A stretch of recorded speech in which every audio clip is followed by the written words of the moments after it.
যাদের এক এক তাকবীর ধ্বনিতে জালেম শাহীর মস্তক থর থর করে কাঁপত, যাদের আল্লাহু আকবার এর ধ্বনিতে গৌর গোবিন্দের সপ্ততলা প্রাসাদ মাটির সাথে ধুরণ্ঠিত হয়ে গিয়েছিল, যাদের তাকবীর ধ্বনিতে জালেমের সিংহাসন ভেঙে খান খান হয়ে গিয়েছিল, সেই শাহজালাল, শাহপরান, শাহ মোস্তফার অনুসারীদের কণ্ঠ থেকে এমন মিনমিনে আওয়াজের তাকবীর ধ্বনি আমরা কখনোই আশা করতে পারি না।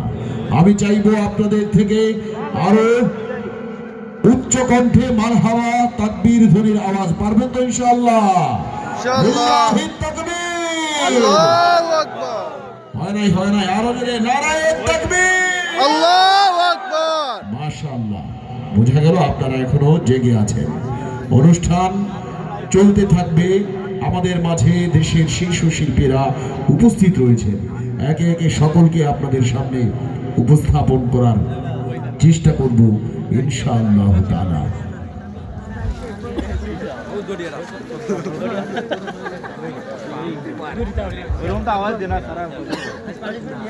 এ পর্যায়ে আমরা সংক্ষিপ্ত একটি শুভেচ্ছা বক্তব্য শুনব।